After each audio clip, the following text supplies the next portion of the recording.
Sejam muito bem-vindos a mais um episódio do nosso Gol de Mapa. Sou o Jande, professor de Geografia e muito apaixonado por futebol, e o episódio de hoje vai abordar a Copa de 2018 na Rússia. Espero que gostem.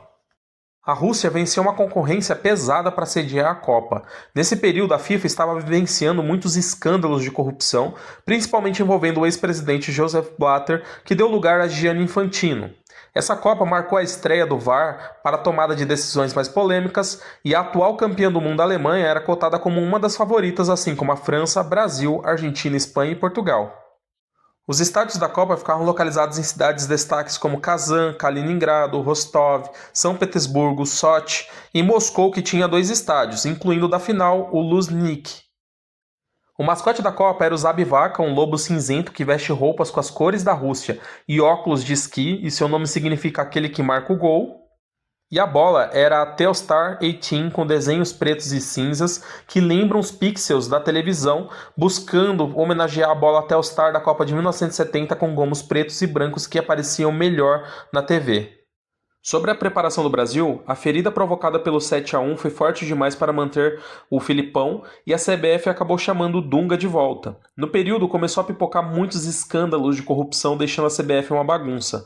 No primeiro torneio, Dunga viu a seleção ser novamente eliminada pelo Paraguai nos pênaltis. Nas eliminatórias, após 6 jogos, o Brasil amargava um sexto lugar. Em 2016, houve a disputa da Copa América Centenário, onde o Brasil empatou em 0-0 com o Equador, venceu o Haiti por 7-1 e foi eliminado ao perder para o Peru por 1-0. Dunga não resistiu e foi mandado embora. No seu lugar foi chamado o desejo da maioria, Tite.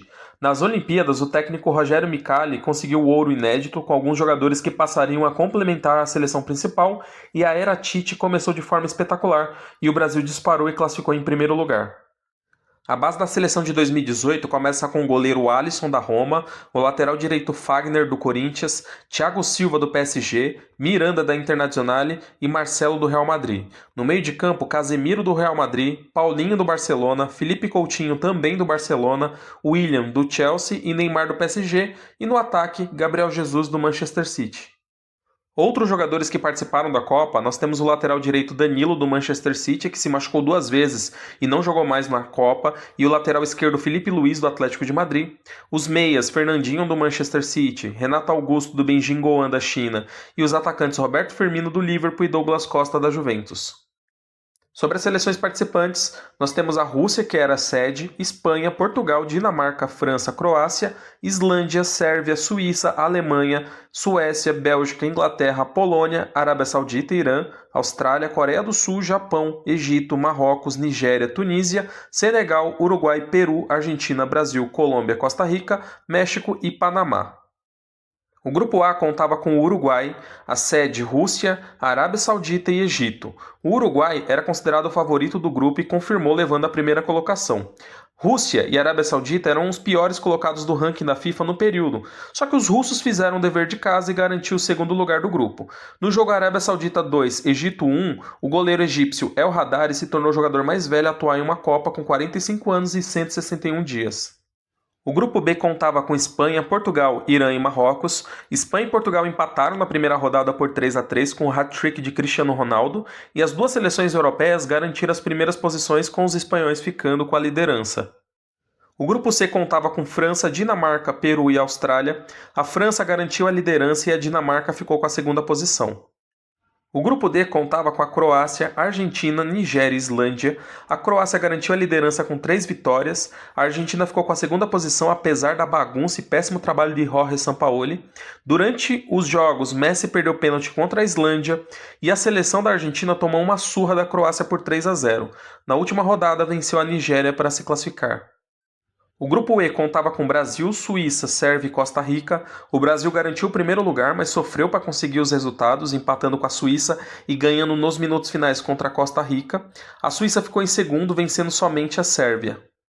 O grupo F contava com Suécia, México, Coreia do Sul e Alemanha. Suécia e México garantiram a classificação, com a Alemanha sendo a grande decepção.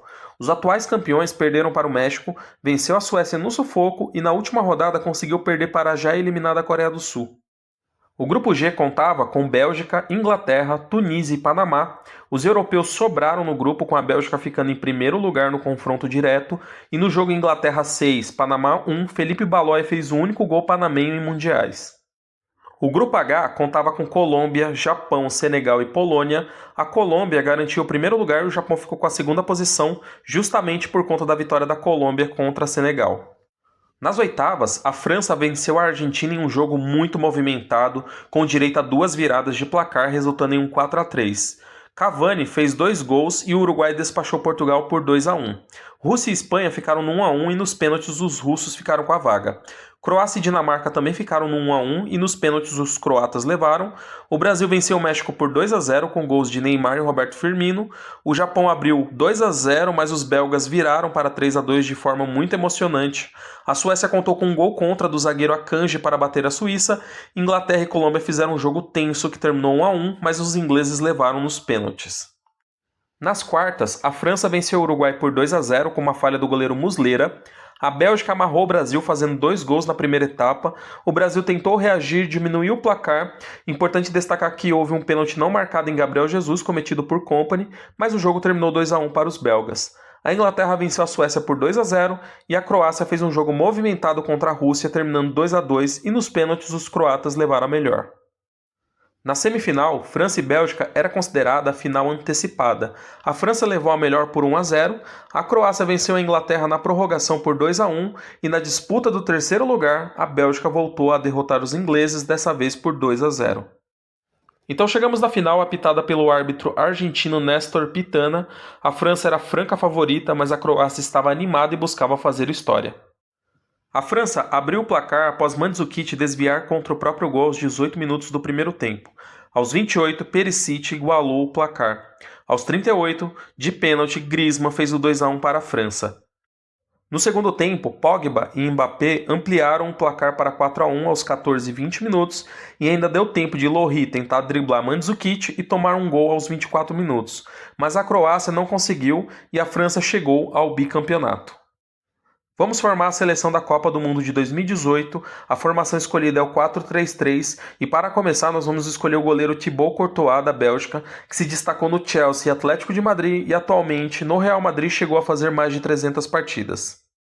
A linha de defesa começa com Varane da França, que fez mais de 300 partidas pelo Real Madrid, e Yerry Mina da Colômbia, com passagens de destaque pelo Santa Fé da Colômbia, Palmeiras, Barcelona, Everton e Cagliari, onde joga atualmente, fez 3 gols na Copa e comemorou com as suas danças. Godin do Uruguai, que fez mais de 400 partidas pelo Atlético de Madrid, e Trippier da Inglaterra, com passagens de destaque pelo Burnley, Tottenham, Atlético de Madrid e Newcastle e atualmente joga no Wolverhampton. Iniciando no meio de campo, Pogba da França, que viveu momentos de craque pela Juventus e pelo Manchester United, atualmente joga no Mônaco após uma suspensão por doping. Griezmann, também da França, que realizou mais de 200 jogos pela Real Sociedad e quase 500 jogos pelo Atlético de Madrid e atualmente joga no Orlando City. E Luka Modric da Croácia, com quase 600 jogos pelo Real Madrid, destaque no Tottenham e no Dinamo Zagreb, ganhou o prêmio de melhor do mundo pela FIFA e foi considerado o craque da Copa. O nosso trio de ataque começa com Kylian Mbappé, da França, que se destacou no Mônaco, fez mais de 300 jogos pelo PSG e atualmente joga no Real Madrid e foi decisivo em muitos momentos durante a Copa. Eden Hazard, da Bélgica, com quase 200 jogos pelo Lille, mais de 300 jogos pelo Chelsea e passou pelo Real Madrid, maior símbolo da geração belga e ajudou a levar a Bélgica à semifinal. E Harry Kane, da Inglaterra, que foi o artilheiro da Copa com 6 gols, fez mais de 400 jogos pelo Tottenham e atualmente joga no Bayern de Munique, marcando muitos gols. E essa foi mais uma história da Copa. Espero que tenham gostado e podem esperar mais episódios. Muito obrigado pela atenção e até o próximo. Tchau, tchau.